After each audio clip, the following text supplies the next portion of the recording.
Rolling. हमारे साथ हैं जाने माने एस्ट्रोलॉजर आचार्य अनिल वत्स जी। आइए हम उनसे जानते हैं कि मौनी अमावस्या का पर्व आ रहा है और जिस तरह से ग्रही संयोग बताए जा रहे हैं कि 144 साल की जो बात की जा रही है उसमें कितनी सच्चाई है और क्या कुछ है। जी गुरु जी बताइए कि इसमें कितनी सच्चाई है और क्या लगता है किस तरह के ग्रही संयोग है। सबसे पहले मैं आपका, आपकी टीम का हार्दिक अभिनंदन करता हूं और इस महाकुंभ की नगरी प्रयागराज में आप सभी का श्रेयस और प्रेयस, जो भी आपकी संकल्प में इच्छाएं हैं, जो शुभ हो वो पूर्ण हो, भगवान शूलपाणी से प्रार्थना करता हूं। हर 12 वर्ष के बाद कुंभ लगता है। जब ये 12 का 12 से गुना करें आवृत्ति हो तो 144 हो जाता है, पहली बात। दूसरा, इसके अंदर सबसे महत्वपूर्ण क्या है कि जब एक व्यक्ति प्रार्थना करता है तो एक खास किस्म का कॉन्टेक्ट फील्ड बढ़ता है। जब 10 आदमी प्रार्थना करते हैं तो 10 टाइम होता है, और जब लाखों लोग एक जगह जुट के डुबकी मारते हुए ओम भूर्भुवस्सुवः तत्सवितुर्वरेण्यम प्रार्थना करते हैं, 1 लाख नहीं 10 लाख गुना बड़ा कॉन्टेक्ट फील्ड डेवलप हो जाता है।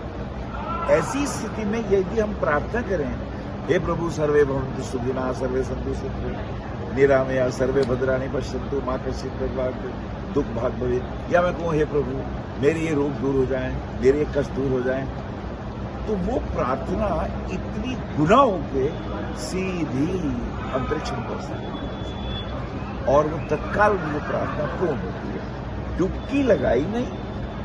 अच्छा, डुबकी में क्या होता है, हम कुंभ की स्थिति में आ जाते हैं। एक तो ये था कि कुंभ में अमृत था, एक ये है कि अब हम अमृत कुंड में गए, समझ गए। अगर श्वास रोक के आप नीचे जाते हैं और उस वक्त आप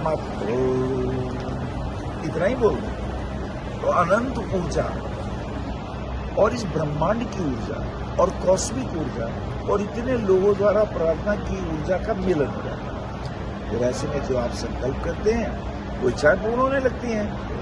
और ये तो फिर इस अमृत जल का तो आपको मैं क्या बताऊं, ये वही जल है जो भगवान विष्णु ने कच्छप के ऊपर एक पैर रखा और दूसरा पैर रखा यज्ञ भूमि में, जहां राजा बलि यज्ञ कर रहे थे। उनके गुरु शुक्राचार्य बैठे हुए थे और दूसरा पक्ष से उन्होंने पूरा ब्रह्मांड नाम दिया। जब ब्रह्मलोक विष्णु भगवान का चरण पहुंचा तो जो ब्रह्मा जी थे उनके कमंडलों का जल छलकने लगा।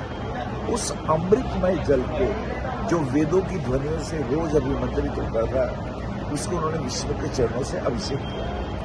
वो चरणों में अभिषेक जल में नीचे गिरा, ब्रह्मगिरी पर्वत पे गिरा। उसकी 4 शाखाएं हुई। जो दक्षिण की तरफ जल गिरा उसे शिव जी ने जटाओं में डाल दिया, जो पश्चिम में गिरा उसे भगवान विष्णु, और जो उत्तर में गिरा उसे ब्रह्मा जी ने धारण कर दिया, और जो पूर्व में गिरा उसे हमारे पितरों ने, देवताओं ने धारण किया। अब वो जो शिव जी की जटा में था जल, जो गंगा जल ब्रह्मा जी के कमंडलों से निकला था, अब प्रार्थना करी सबसे पहले गौतम ऋषि कि प्रभु इस गंगा को नीचे उतारो ना, जनता को इसका लाभ मिल सके।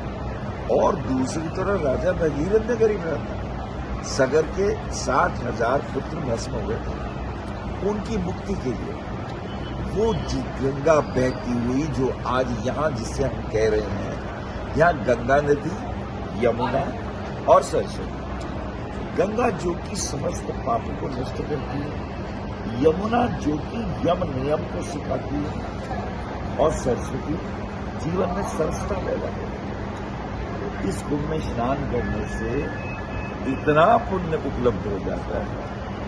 ये भारत वर्ष की भूमि है। इस कुंभ का असली जो ज्योतिषीय विज्ञान है वो बिल्कुल डिफरेंट है। गुरु जी को, देवगुरु बृहस्पति को ये भार सौंपा गया कि ये अमृत कुंभ गलत हाथों में ना पड़े, ध्यान रखो।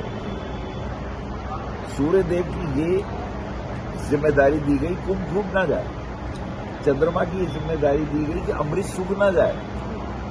तो जब भी अब इस दफा भी कि बृहस्पति, देवगुरु बृहस्पति शुक्र की राशि वृषभ में है, इधर सूर्य और चंद्रमा मकर राशि। मकर राशि जो कि प्राणों को हरने वाली राशि है, क्योंकि इसके देवता शनि है। शनि मारक होते हैं और बृहस्पति जीवनदायी होते हैं। तो जीवन देने वाला शुक्र की राशि में और मकर राशि में भगवान सूर्य जो प्राणों को देते हैं, चंद्रमा जो श्रेष्ठ मन को बनाते हैं, जब वो प्रवेश करते हैं तो प्रयागराज में कुंभ लगता है। ये 4 जगह लगता है, क्योंकि वो अमृत कुंभ को लेकर के जब असुर और देवता पीछा कर रहे थे तो जयंत के हाथ में कुंभ था। वो 4 जगह उन्होंने उस कुंभ को रखा पृथ्वी पर, और जब उठाया तो उसकी बूंदें छलक गई। वो अमृत कुंभ की बूंदें यहीं चलती थी, नासिक में भी चलती थी और उज्जैन में भी चलती थी और हरिद्वार में। तो जब हम यहाँ मिलते हैं, ये लॉन्गिट्यूड लैटिट्यूड जो है ये अमृत में आपको परमात्मा से जोड़ने वाला है। एक तो यात्रा बाहर की है, एक यात्रा भीतर की है कि आप भीतर भी ध्यान से अपने नाभि में छिपे अमृत को खोजें और स्वयं को अमृतमय बनाएं। ये मैं कह सकता हूं।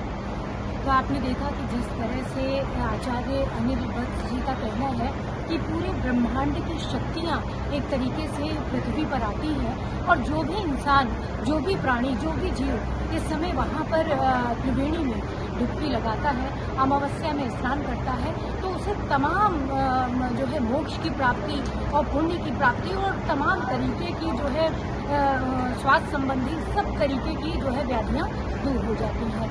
तो आज मैं डॉक्टर कंचन सिंह गुरु जी के साथ मीडिया कैंप प्रयागराज कुंभ से